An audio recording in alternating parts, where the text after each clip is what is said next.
Estos inmigrantes subsaharianos consiguieron saltar la valla y ahora están en las calles de Melilla. Ingresarán en un centro de estancia temporal y después irán a España, al menos algunos de ellos. Sus perspectivas en la península son míseras, sin embargo, no parece molestarles de momento. En sus países las cosas están mucho peor. Melilla, igual que Ceuta, es una ciudad española ubicada en África y la puerta de entrada a Europa.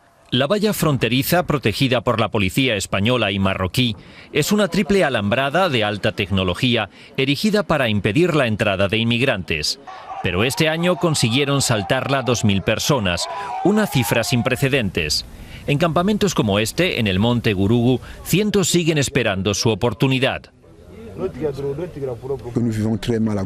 Vivimos muy mal en este campamento. Pasamos días sin comer. Muchos están heridos. La policía nos pega, sobre todo a los africanos negros. La policía marroquí nos persigue constantemente. Algunos de los que no consiguieron saltar la valla esta noche permanecen sobre ella vigilados por la policía. Volverán a intentarlo, ya sea hoy, mañana o el año que viene.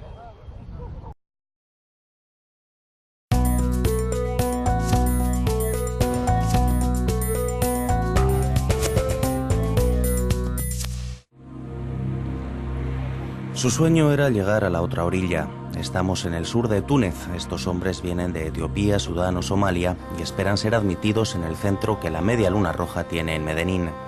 Llevan semanas esperando que el alto comisionado de la ONU decida qué hacer con ellos. El pasado mes de septiembre fueron rescatados del mar por una patrulla costera. El barco en el que viajaban zarpó de Libia rumbo a Lampedusa cuando un problema mecánico les dejó vendidos a su suerte en medio del mar. Pasaron una semana a la deriva. Beranú iba en ese barco con su mujer. Habían pagado $1.400 por su pasaje y no tenían ninguna garantía de llegar al otro lado.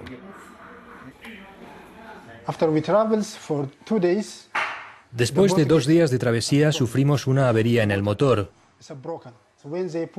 Nadie lo había previsto y no habían cargado suficiente comida ni agua, así que pronto se agotó. Tras 6 días, la gente comenzó a morir.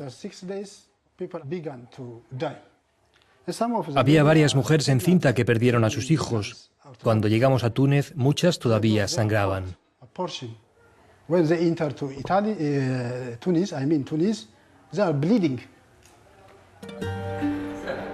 Entre los supervivientes se encuentra este pequeño de 4 meses. Sus padres decidieron emprender la peligrosa travesía del Mediterráneo para huir de la miseria y las amenazas de muerte que recibían en su país. Regresar no lo contemplan como una opción, aunque aquí la vida tampoco es fácil. Beranú nos muestra el dormitorio de los hombres separado del de sus mujeres. La higiene es mínima, apenas tienen comida y no disponen de medicamentos. Su única fuente de ingresos son los trabajos que a veces consiguen en la ciudad. Todos esperan marcharse pronto, pero antes tienen que conseguir el asilo político. Si nadie nos ofrece una solución, muchos volverán a Libia y lo intentarán de nuevo en otro barco. Si tienen suerte, llegarán a Italia, y si no, morirán en el mar.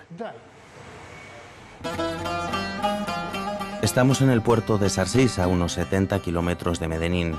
Es aquí donde la Guardia Costera intercepta la mayor parte de embarcaciones clandestinas que intentan cruzar hasta Lampedusa.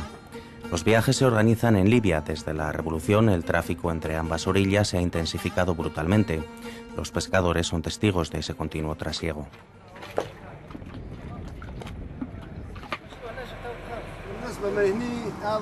Aquí ya no encuentras a nadie que te cruce a la otra orilla, para eso hay que ir a Libia. Aquí hay controles continuamente. Cada 3 o 4 meses interceptan algún barco de emigrantes clandestinos. Este hombre, que prefiere mantenerse en el anonimato, era pescador, pero un día, llamado por el dinero fácil, decidió poner su embarcación al servicio de las mafias. Hizo varias travesías antes de ser arrestado. Su organización actuaba siempre de la misma manera.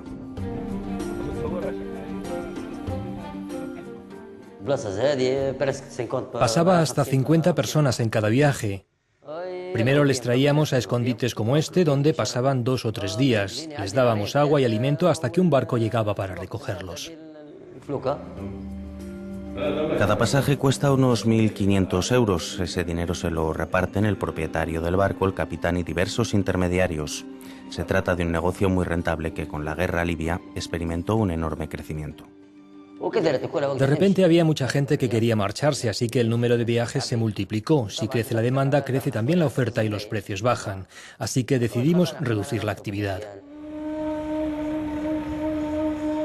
En Sarsís hay muchos que han intentado probar suerte al menos una vez. Mohamed y su esposa perdieron a un hijo en el mar. El joven se había embarcado hacia Lampedusa con 120 personas más. Said iba con él, pero tuvo suerte y sobrevivió al naufragio.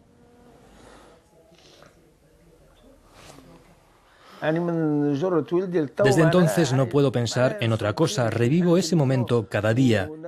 Cuando veo las imágenes que aparecen en televisión o cuando simplemente voy al mar se me parte el corazón. Aquel suceso llamó la atención de los medios. Los supervivientes acusaron a un barco militar de haber provocado voluntariamente el hundimiento de la patera. Murieron 30 personas, pero las demandas que interpusieron los familiares de las víctimas han sido desestimadas. Ahora piden la ayuda de Bruselas para evitar que se produzca una nueva tragedia.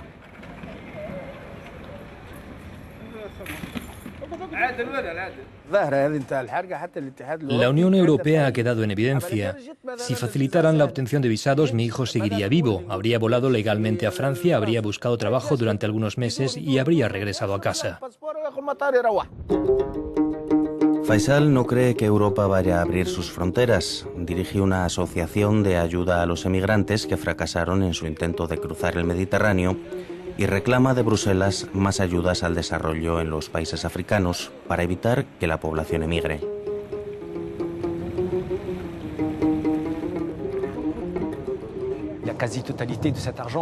La práctica totalidad del dinero que Bruselas se gasta en inmigración se destina a reforzar la seguridad y no se puede decir que haya un verdadero programa de desarrollo. El año pasado nosotros realizamos 15 proyectos con subvenciones y este 18. En total hemos supervisado 73. Es cierto que no basta porque tenemos más de 700.000 jóvenes con estudios en el paro, pero al menos alimenta un poco nuestra esperanza.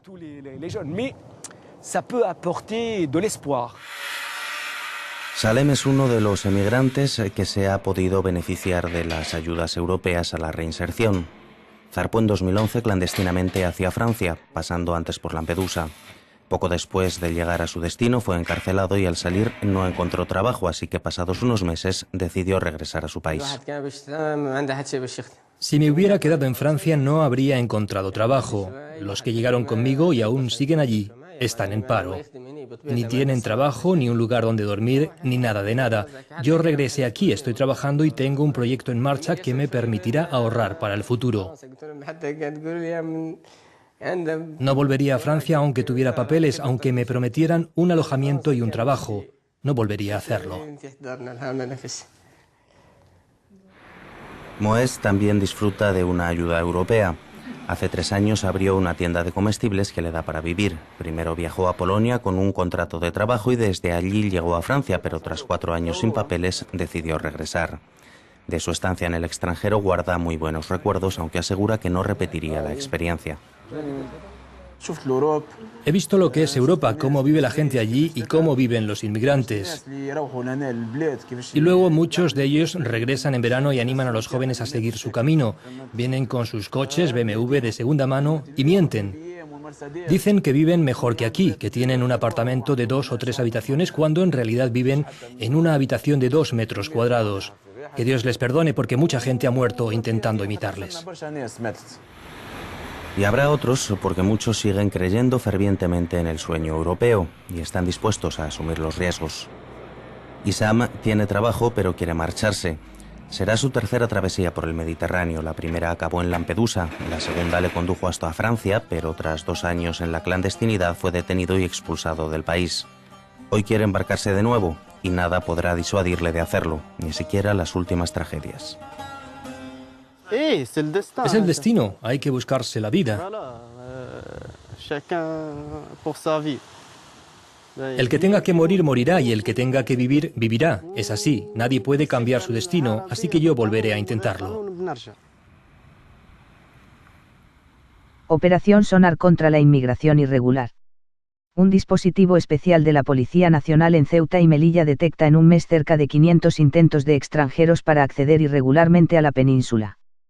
La operación, realizada a finales del pasado año, ha tenido como objetivo específico reducir las entradas irregulares de polizones procedentes de los puertos de Ceuta y Melilla. Durante el mes que duró el dispositivo, los agentes reforzaron los controles tanto en los recintos portuarios, como en los propios buques, lo que permitió detectar casi 500 millar de tentativas para cruzar el estrecho de este modo, la mayoría por parte de menores. Algunos de los intentos fueron protagonizados por los mismos sujetos, que en reiteradas ocasiones trataron de acceder a la península. Muchos de ellos fueron descubiertos por los agentes ocultos en los bajos o huecos exteriores de camiones listos para embarcar o entre la chatarra u otras mercancías que se encuentran almacenadas a la espera para ser cargadas, procedimientos especialmente peligrosos. Agentes de la Policía Nacional han llevado a cabo un dispositivo especial en los puertos de Ceuta y Melilla con el objetivo de frenar la inmigración irregular que pretende llegar a las costas peninsulares en barcos, tanto de pasajeros como de carga, en los que se introducen, tratando de viajar ocultos como polizones.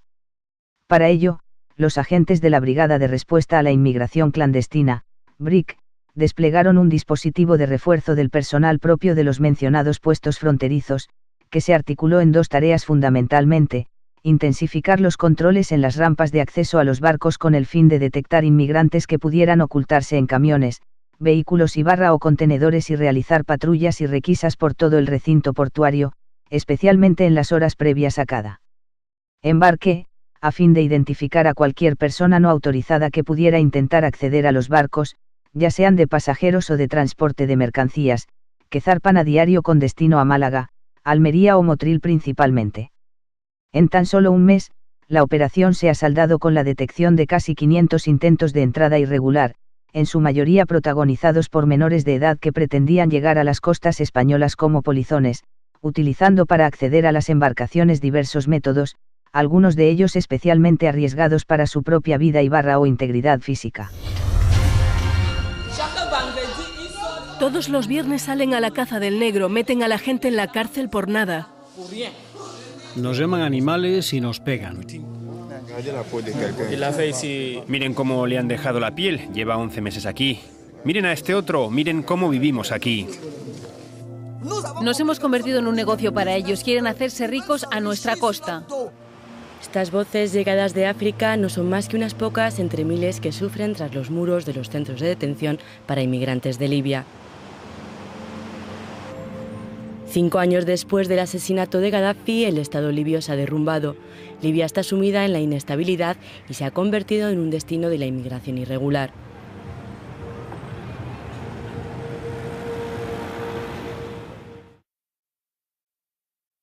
Con 2.000 kilómetros de frontera marítima y 4.000 kilómetros de frontera terrestre, Libia tendría oficialmente cerca de 300.000 inmigrantes.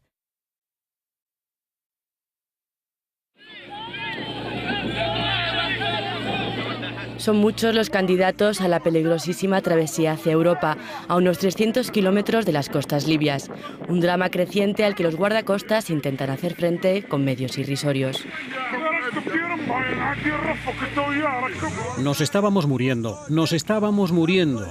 Gracias, Libia, nos ha salvado la vida. El equipo encargado del sector de Trípoli solo tiene 6 Zodiacs de 12 metros como esta para cubrir 120 kilómetros, unas embarcaciones que no sirven en alta mar ni tampoco para largas distancias. Los guardacostas libios creen que la presencia de barcos europeos en el Mediterráneo no ha hecho más que aumentar el número de inmigrantes. Hoy los inmigrantes, en lugar de tener que navegar de 200 a 400 millas náuticas, pueden fácilmente no tener más que recorrer una decena de millas. En cuanto han salido de las aguas territoriales libias, se encuentran directamente con los barcos de la Operación Sofía, que les esperan para llevarlos a las costas europeas.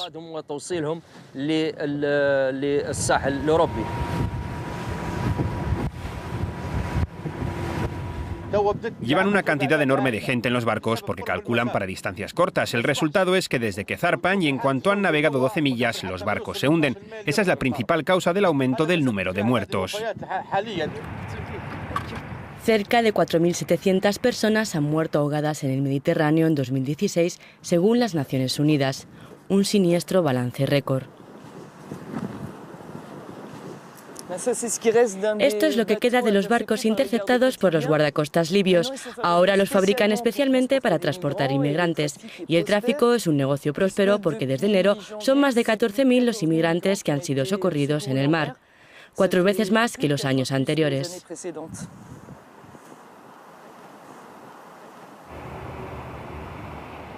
Estamos citados en las oficinas del Departamento Libio de Lucha contra la Inmigración Clandestina. Aquí los efectivos se han reducido. La unidad especializada en redes de traficantes de personas en Trípoli lucha en otros frentes.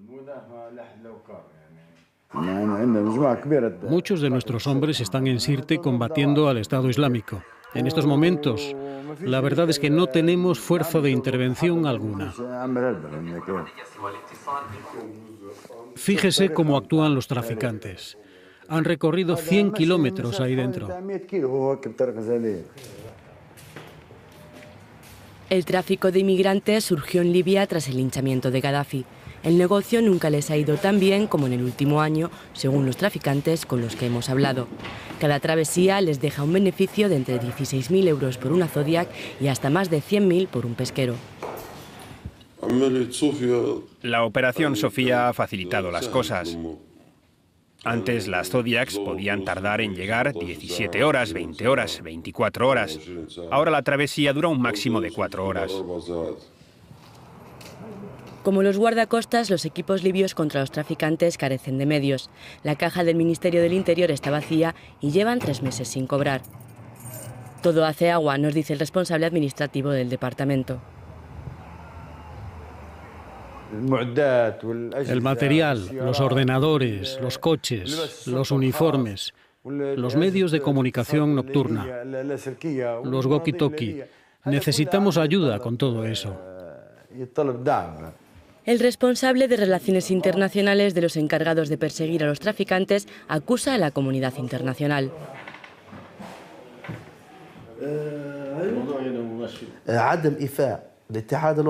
El hecho de que la Unión Europea, la Organización Internacional de las Migraciones, Frontex, las Naciones Unidas no respeten los acuerdos firmados con el Estado libio con respecto a la ayuda financiera, logística y técnica ha aumentado el problema. Quiero subrayar que Libia no quiere ser para siempre el policía que trabaja gratis para detener a los inmigrantes que van a Europa. El fin político oculto aquí a nivel europeo es hacer de Libia una zona de sombra, en la que agrupar a todos los inmigrantes ilegales para que se conviertan en ciudadanos libios. Eso no va a pasar, porque el pueblo libio no lo aceptará nunca.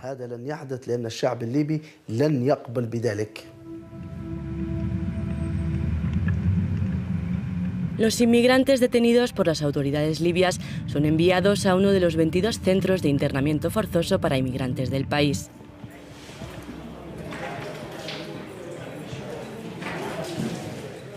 Nos presentamos sin avisar en uno de ellos en Trípoli. El director no está. Un guardia nos permite pasar. Bajo la tutela del Ministerio del Interior, centros como este son a menudo administrados por alguna de las numerosas milicias que se disputan el control de Libia con las autoridades oficiales. Más de un centenar de personas se hacinan en este hangar que apesta a orina. Aquí hay gente que lleva 10 meses, gente que está desde hace 6 meses, otros desde hace un año. Hay gente que ha muerto, gente herida, hay gente que ha perdido la vida. En un día comes la mitad de esto o todo y se acabó. Hasta otro día, sin desayuno, sin cena, sin nada. Queremos volver a casa. Aquí son muchos los que están heridos, porrazos, disparos. La mayoría de ellos están enfermos. Hay insectos por todos lados. Atribuyen varias muertes a la falta de cuidados e higiene.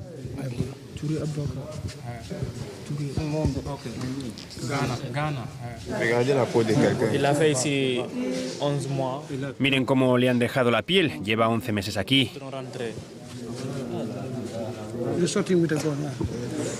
Miren a este otro. Miren cómo vivimos aquí.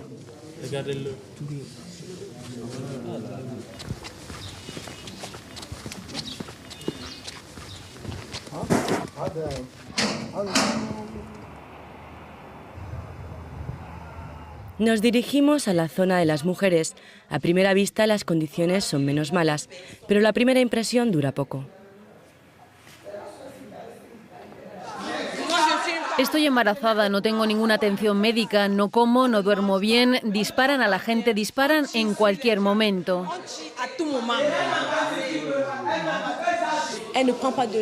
No bebe leche, come arroz blanco, tiene 4 meses, hace 3 meses que está aquí. No hay nada para atenderla, no hay pañales. Mire el arroz que tiene que tomar el bebé, es de hace 3 días. Ni cuidados ni medicamentos. Un bebé está enfermo desde hace 3 días.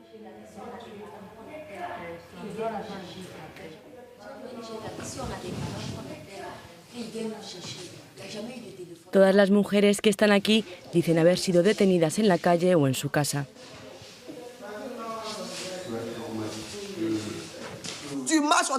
Vas paseando y te detienen en la calle, te secuestran, te ven y te secuestran. Ahora nos hemos convertido en un negocio para ellos. Quieren hacerse ricos a nuestra costa. Con lo que les damos no recibimos ni siquiera el 5% de lo que les pagamos. Y no hemos venido a Libia para recibir limosnas. Estamos aquí para mejorar nuestras condiciones de vida. Si no quieren vernos en el país, que nos ayuden a irnos.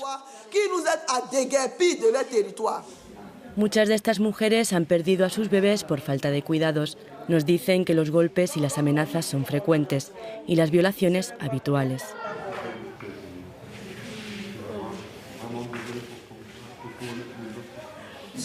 Para obtener cualquier cosa nos piden dinero. ¿Y si no tienen dinero? Cuando no tenemos dinero abusan de nosotras, por detrás. Tengo un hijo que a veces quiere beber leche, la necesita, pero cuando no tienes dinero estás obligada a seguirles el juego. Pones el culo para que abusen de ti, para que abusen de ti. No me oculto por falta de responsabilidad, me escondo porque después pueden hacerte daño. No nos abandonen, estamos cansados, hasta la piel nos duele. Aunque las exacciones son un hecho en numerosos centros de internamiento, unos son mejores que otros, como aquí, en otro barrio de Trípoli. Esta vez el director nos atiende, nos muestra el estado de abandono de las instalaciones y denuncia la falta de medios para atender las necesidades de los internos. Sin dinero no puede pagar a los proveedores y falta comida.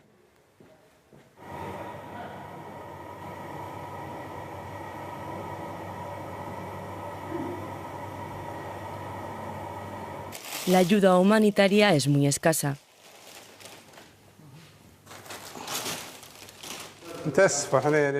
Estamos afectados por todas estas cosas ridículas, pero las ONG no hacen su trabajo, a pesar de las ayudas financieras que reciben de algunos países. Esto es todo lo que nos dan las ONG cada 2 o 3 meses. Vienen a hacer su propaganda mediática y filman la distribución de saquitos como este a unos pocos inmigrantes. Aquí no se producen malos tratos a los detenidos, una 50 de personas. Nos dicen que sus guardias son amigables, lo que no impide que también quieran irse cuanto antes.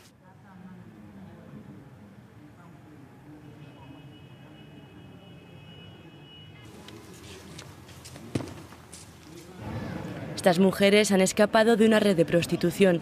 Fueron detenidas cuando intentaron embarcarse hacia Europa. Aquí nos tratan bien, pero estamos cansadas porque quieren que volvamos a Nigeria y ya estamos preparadas para regresar. La Oficina Internacional de las Migraciones dijo que debemos esperar y en esas estamos esperando. Hasta ahora no hemos visto ningún avance y diciembre está acabándose. Tenemos que volver a casa. Según las autoridades libias, unas 8.000 personas han sido devueltas a sus países desde 2015. Pero para la mayoría la vuelta a casa es un imposible.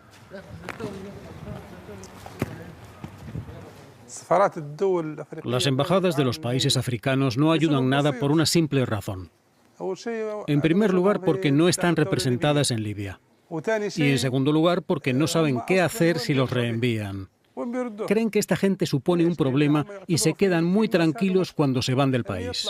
No se les ocurre que puede ser una carga para Libia.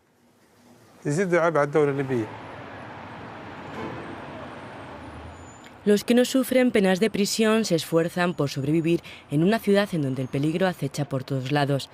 Esta rotonda es célebre en Trípoli. Aquí todos los días decenas de hombres intentan vender su fuerza de trabajo a patronos muy a menudo con pocos escrúpulos.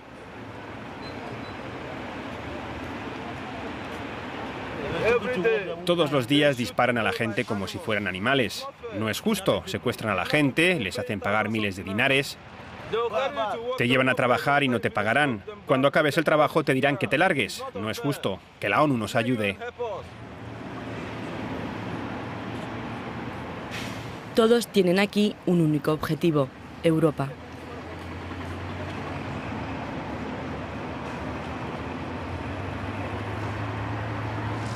Si estamos aquí es para poder cruzar, para ir a Italia.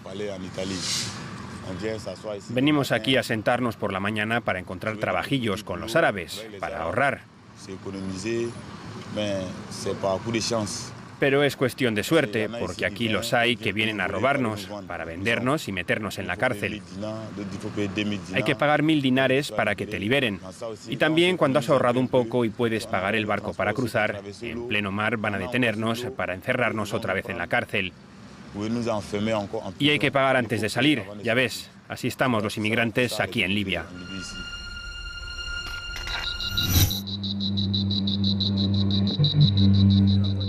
On est des clandestins. Nos situations est très critique. Vraiment, vivre ici, c'est pas facile. Les militaires nous fatiguent. Nous subissons des intempéries. Le moyen de vie est très minime pour nous. Sobreviven en el monte Gurugú, en Marruecos, a unos pocos kilómetros de la frontera con España. Aquí esperan el momento de cruzarla, de saltarla. En las últimas semanas lo han intentado más de 600, lo han conseguido unos 70.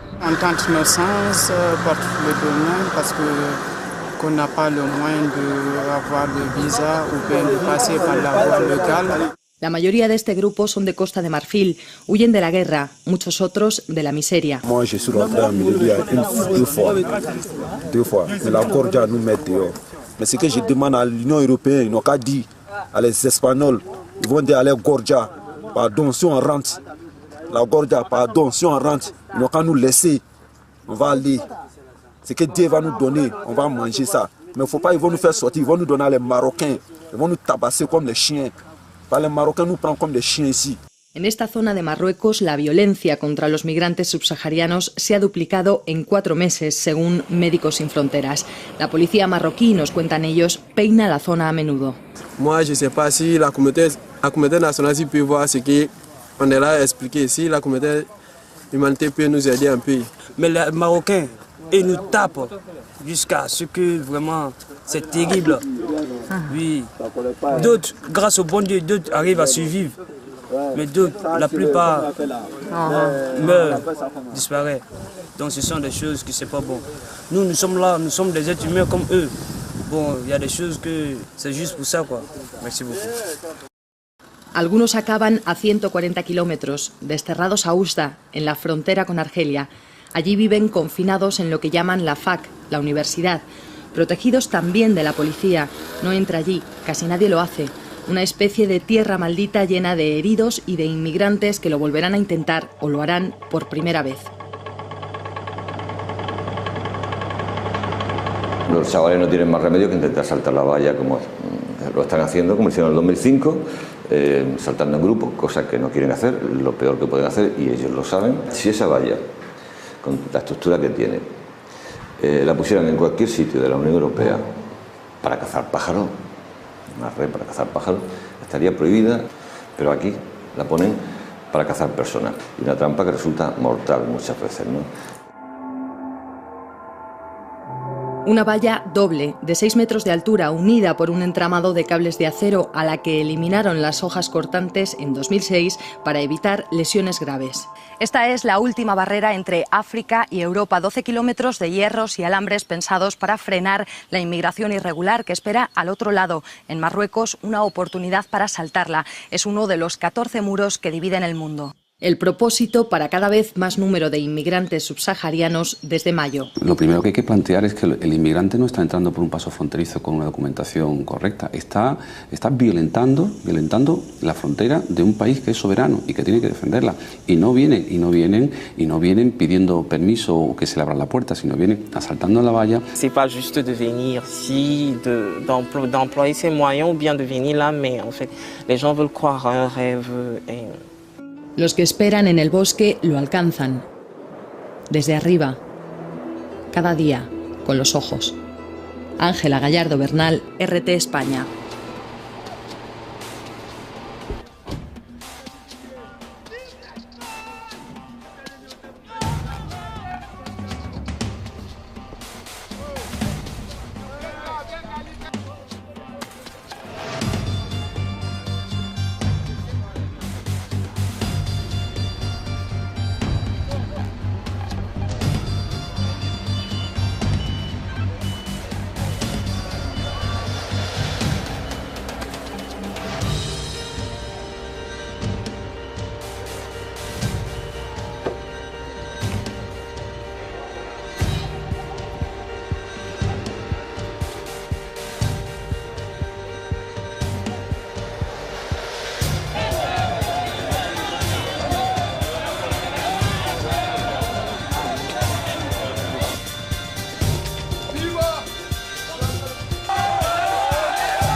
Todos los días llegan como pueden a las costas de Europa inmigrantes ilegales. Y mientras esto provoca miles de muertes, el viejo continente endurece su política de fronteras.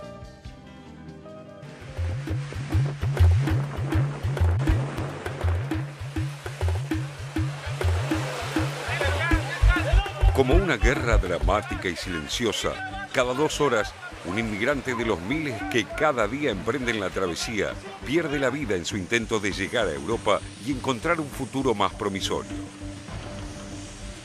La atracción es tan poderosa que cualquier método sirve para alcanzar la soñada meta. Cruzar el desierto o los Balcanes en camiones hacinados, afrontar el Mediterráneo en una barcaza destruida o, como en el caso de Abu, un niño de 8 años procedente de Costa de Marfil que intentó reunirse con su familia en España viajando en el interior de una valija en posición fetal, oculto entre las ropas. La guerra, el hambre, la pobreza, las persecuciones y la opresión son algunos de los innumerables motivos que están detrás de este fenómeno migratorio, una oleada que, año tras año, enfrenta a las autoridades del viejo continente a un desafío sin precedentes. Solo en el primer trimestre de este año, casi 57.300 inmigrantes ilegales lograron cruzar las fronteras huyendo de los conflictos en el este de Europa o el Medio Oriente, del caos en Libia, la guerra civil en Siria, la dictadura en Eritrea o la falta de oportunidades en el África subsahariana. Según Frontex, la Agencia Europea de Control de Fronteras, las rutas de acceso son varias. Por la de los Balcanes, en lo que va de este año, entraron 32.400 personas, en su mayoría kosovares. Desde el Mediterráneo central, principalmente Italia, ingresaron más de 20.200 inmigrantes, de los cuales 10.000 fueron rescatados en alta mar y otros 1.000 fallecieron.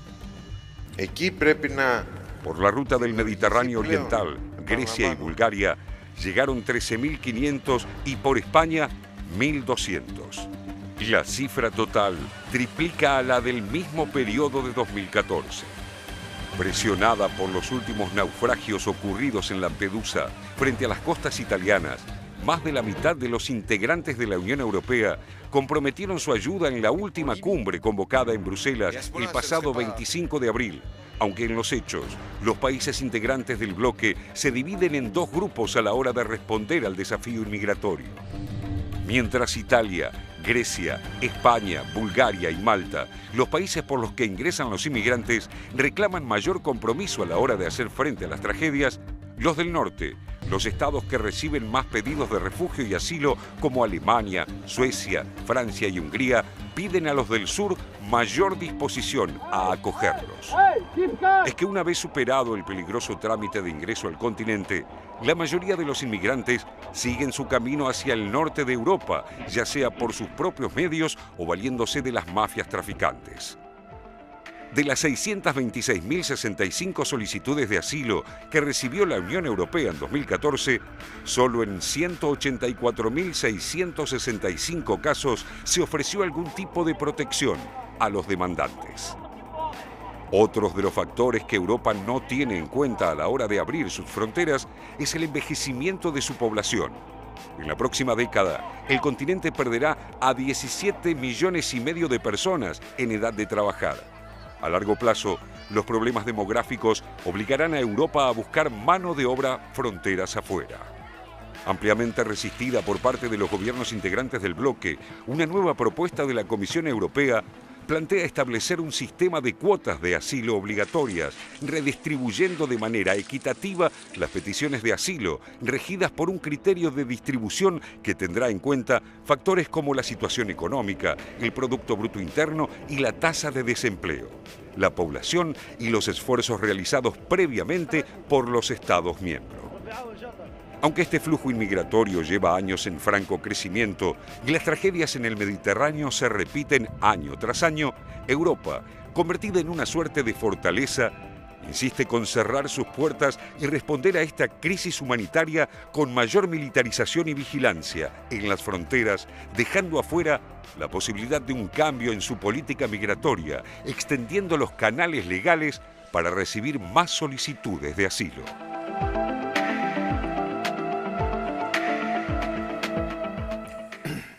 Es un problema que se repite como una espiral y creo que cada vez con mayor gravedad.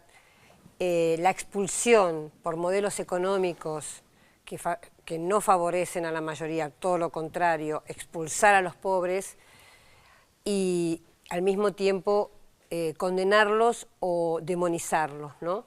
Estaba viendo esas imágenes terribles y que por supuesto tienen que ver con pobreza vinculada, como digo, con modelos económicos, y recordaba lo que había pasado en Libia. Hoy Libia se ha convertido en uno de los países que expulsa mayor cantidad de personas al Mediterráneo. Es un país que se dice ahora una de las principales economías, si eso puede llamarse economía, es el tráfico de personas. Un país dividido, discúlpame, además, porque un gobierno hay en la capital Trípoli y otro en la otra punta del país. Un país, Libia, que recordemos, cuando todavía estaba Gaddafi, que lo gobernaba, yo siempre lo recuerdo porque lo dijimos acá en el programa, era un país que estaba en el listado del bienestar, digamos, o del estilo de vida de la mayoría de la población, estaba junto con Uruguay. Uno ocupaba el puesto 52 y el otro el puesto 53, no recuerdo cuál, pero a mí me llamó la atención que la calidad de vida de los libios en aquel momento, antes de los ataques de la OTAN, era similar a la que tienen los uruguayos. Y yo pensaba lo que han hecho los bombardeos de la OTAN, lo que han hecho la invasión de Estados Unidos y los países europeos con ese país. Hoy es fuente de problemas, es fuente de expulsión de gente y tráfico de personas. Entonces, me parece una enorme hipocresía realmente lo que hacen los europeos. Ahora, ver el problema solamente desde la perspectiva de la gente que llega a sus costas y ver cómo se los distribuye, ver cómo se los pone en campos de refugiados, sin cuestionarse en absoluto cómo es que ese problema llega a sus costas, ¿no? Eso me parece que realmente es de una hipocresía y de una... Mira, no sé ni qué palabra decir, porque es tanta la indignación que me causa, ¿no? Es que lo hemos dicho tantas veces en nuestro programa, el tema de la vergüenza, ¿no? Lo vergonzoso que es esta actitud de los europeos que cuando tuvieron necesidades en el siglo XX de llegar a otros países, especialmente a América, los recibimos con los brazos abiertos. Bueno, expulsaron nuestros abuelos, no sé los tuyos, pero los míos que vinieron... mis padres directamente, ni siquiera mis fueron abuelos, expulsados claro. por ser pobres, obviamente, y llegaron en una época donde en el mundo todavía había zonas donde se necesitaba mano de obra barata. Y entonces, bueno, iban a buscarlos al puerto, ya sabemos cómo es la historia. Se necesitaba gente en el campo, gente en la industria, y todavía esa expulsión de los europeos de sus pobres eran recibidos acá. Ahora, el problema es que en el mundo no está en una situación de crecimiento donde pueda, digamos, recibir mano de obra, y entonces se produce este horror y este negocio, el negocio del tráfico de personas, ¿no? Sí, pero más allá del tema de mano de obra, más allá de lo económico, a mi juicio hay una cuestión humana primero básica. El hecho de recibir a alguien que quiere llegar a tu territorio. Ahora, obviamente hay un problema político central, porque en Europa están debatiendo qué hacer frente a esto. Y todas estas medidas que son dubitativas, que una cuota, que vamos a bombardear pero no bombardeamos, que no sabemos dónde bombardear, que si llegan tantos miles a Italia, si llegan en barcazas, lo que hace es alimentar a los partidos de derecha que suelen tener una postura mucho más clara y mucha más férrea. Y vos fíjate que hay un dato realmente alarmante, que por primera vez en mucho tiempo en España los grupos neonazis y franquistas han logrado formar listas unitarias para las elecciones municipales del domingo que viene. Y que lo que ellos plantean es clarísimo, cito textual según el Diario Público de hoy: final fulminante de la invasión. O sea, su respuesta es bien clara, ni uno más, y además echar a los que llegaron. Entonces, mientras el Partido Socialista... Y ahí pasa a matarlos, claro, ya entonces, no hay nada. El Partido Socialista va a decir, no, pero nosotros proponemos algo más humanitario, que sean cuotas, porque es políticamente incorrecto decir esto, políticamente incorrecto decir que hay que expulsarlos. Pero después se da un caso en Francia, de una chica gitana, la suben a un avión, la sacan del país, y la derecha dice, pero no alcanza con una chica gitana, hay que sacarse encima a todos los gitanos. Y ellos dicen, no, pero no se puede hacer, en realidad sí sabemos que son molestos, pero...